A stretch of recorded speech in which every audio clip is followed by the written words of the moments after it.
tidak bisa kita jodohkan langsung seperti keinginan kita. Jadi di dalam satu sangkar terdiri dari beberapa Iya burung betul. perkutut. Ya itu jantan betina disatukan. Oh gitu, taruhlah ada sekitar, kita memilih secara random ya acak ya. Acak.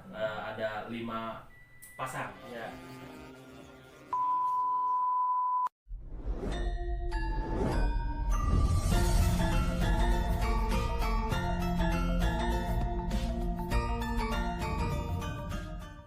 Bismillahirrahmanirrahim. Assalamualaikum warahmatullahi wabarakatuh. Salam rahayu.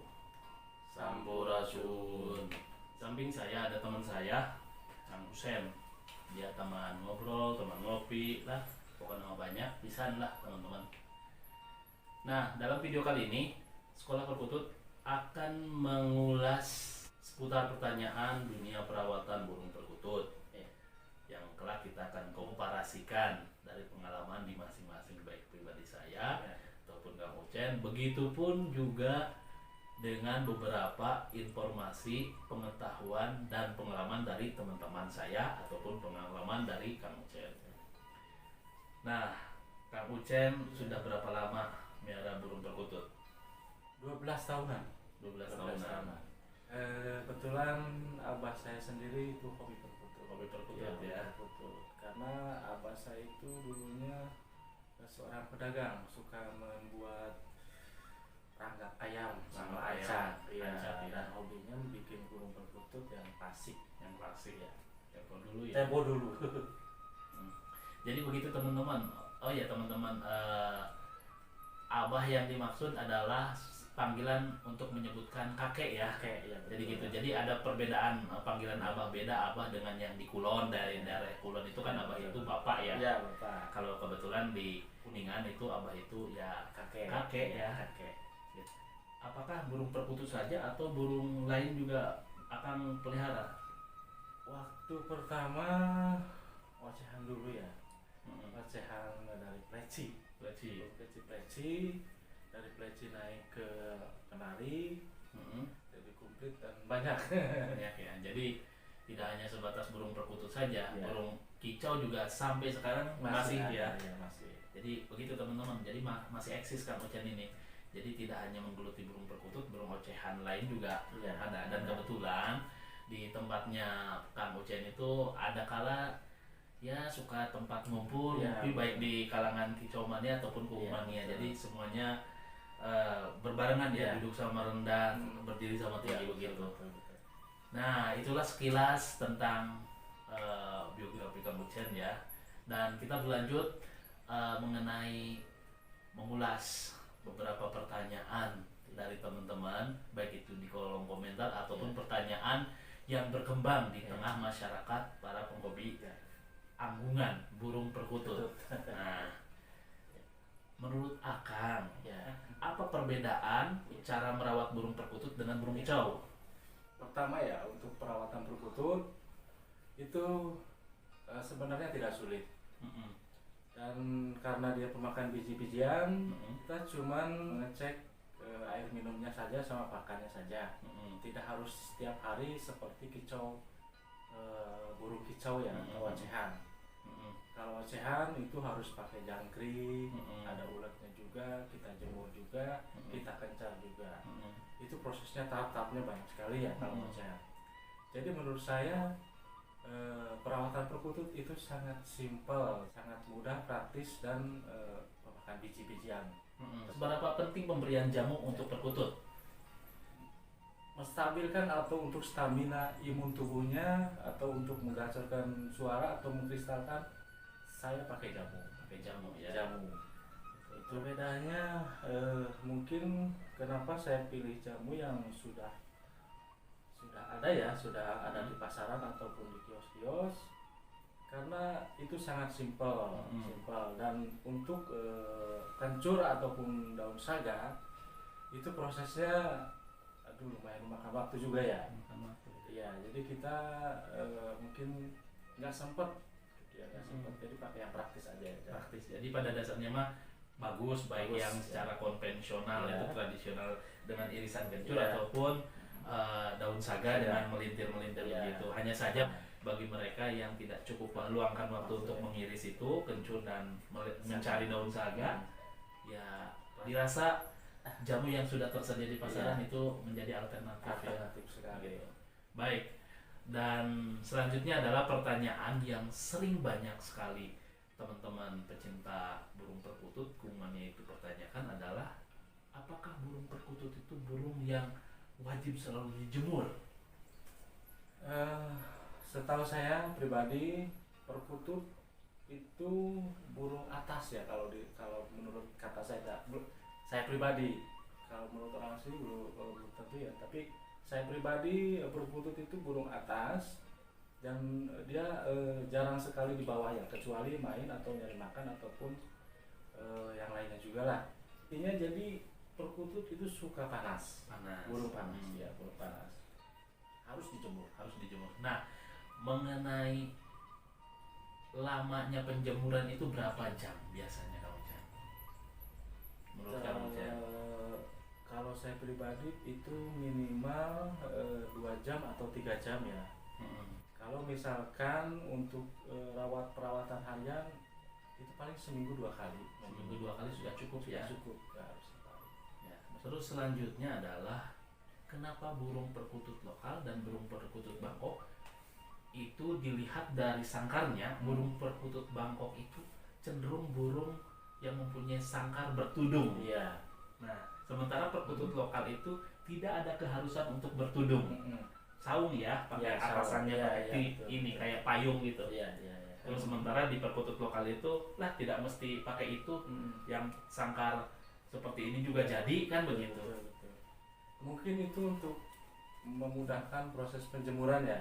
Ya, jadi kalau menurut saya pribadi mungkin ini perbandingan antara Bangkok dan lokal ya.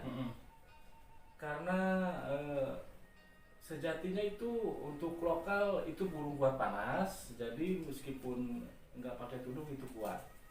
Tapi untuk Bangkok sendiri itu burung menurut saya pribadi itu nggak kuat panas. Ya begitu ya, karena memang dari kebanyakan itu burung Bangkok itu adalah burung hasil penangkaran, gitu, yang memang terbiasa di tempat teduh gitu ya. Betul, seperti itu. Jadi secara fisik tentu juga berbeda jika dibanding dari alam langsung. Apakah memang dari sisi fungsi ya dari tudung itu untuk memantulkan gema? Karena si mantulnya gema ini ketika burung dikerek di atas. Iya, itu akan jelas sekali. Untuk menurut saya ya menggema ya, suara gema ya. Membantu. Ini fungsinya tudung seperti itu. Nah, berlanjut ke pertanyaan berikut yang sering sekali mencuat adalah, apakah burung perkutut itu yang mabung ya harus dimandikan atau bagaimana perlakuannya menurut Akang? Untuk perkutut yang mabung, saya pribadi itu jarang diganggu atau dipegang.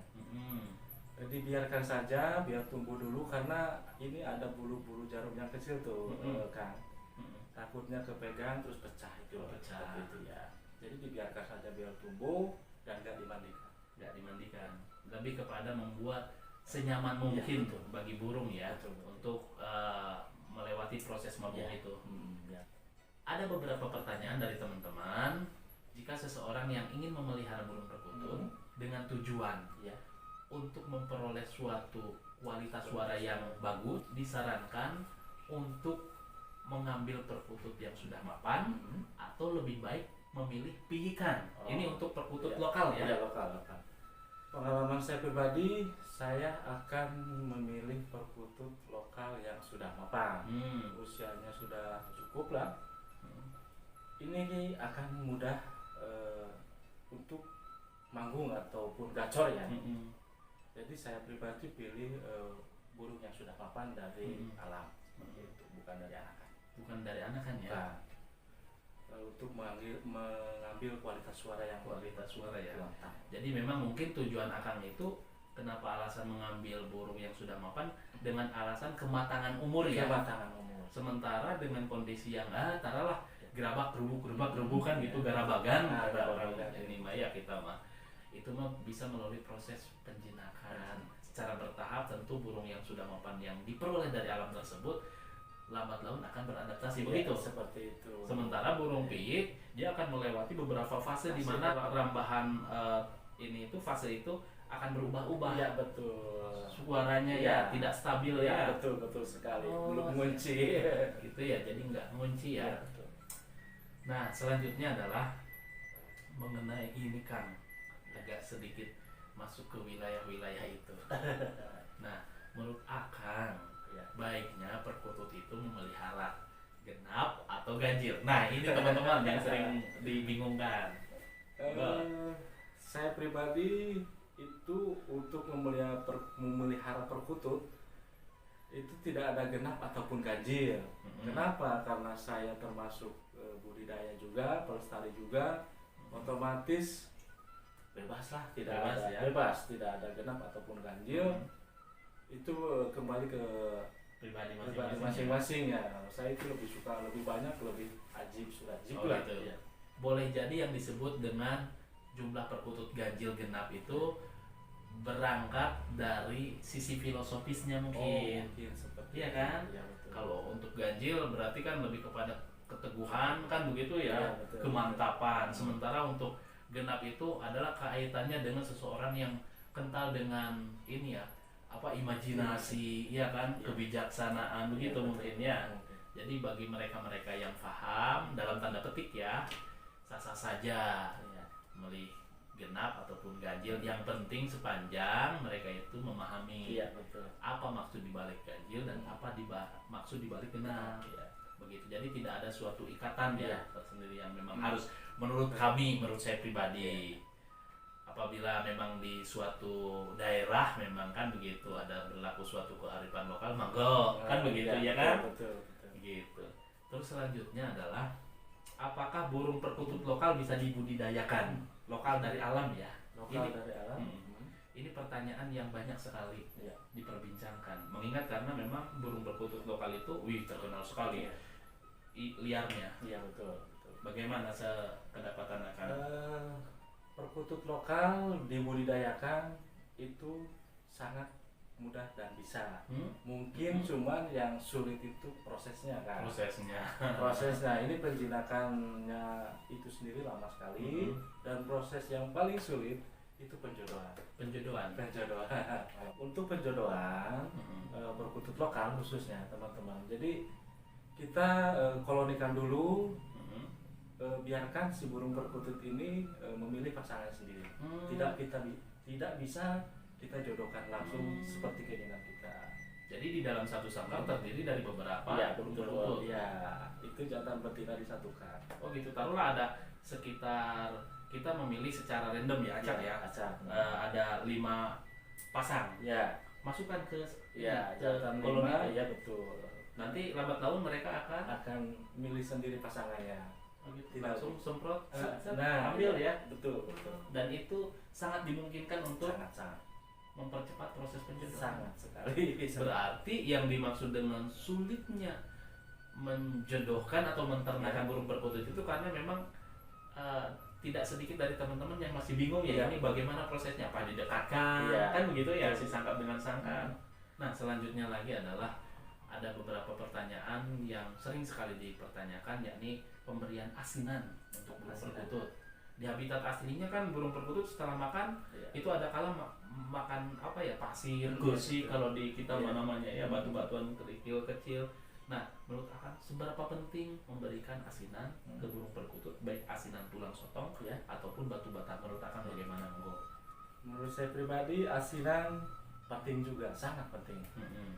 Karena sangat berpengaruh untuk pita suara ya menurut saya sih. Jadi intinya asinan sangat penting. Cuma ada 2 versi asinan itu, ada yang pakai bata sama dicampur ada tulang sotong, dan ada juga yang pakai pasir laut. Iya pasir laut. Iya benar kan. Jadi saya pribadi asinan buat perkutut lokal sangat penting. Di samping untuk membantu mendongkrak suara. Artinya membantu agar perkutut ini cepat mood dalam mengeluarkan suara Betul. lepas ya. Iya, Di sisi lain juga memang di habitat aslinya burung perkutut sebagai burung yang makan biji-bijian, pada umumnya burung yang tergolong pemakan biji-bijian sangat membutuhkan ini ya, kerikil pasir untuk ini proses metabolisme ya, pencernaan Iya, gitu. betul. Baik teman-teman, banyak sekali ide dari para pecinta burung perkutut kaitannya dalam cara merawat burung perkutut. Meskipun di masing-masing orang itu berbeda-beda dalam pandangan, silahkan teman-teman pilih pandangan mana yang menurut teman-teman paling sesuai. Tidak ada suatu keterikatan, suatu pengalaman seseorang untuk dilakukan, karena memang yang mengetahui betul perkutut yang dirawatnya adalah si pemelihara. Boleh jadi si acaranya begini, sementara si B begini, meskipun tujuannya sama, hanya prosesnya yang berbeda. Betul. Cukup sekian video dari kami, semoga bermanfaat. Mohon maaf jika ada kekurangan, dan tunggu video kami berikutnya. Akhir kata, assalamualaikum warahmatullahi wabarakatuh. Salam Rahayu, Sampurasun.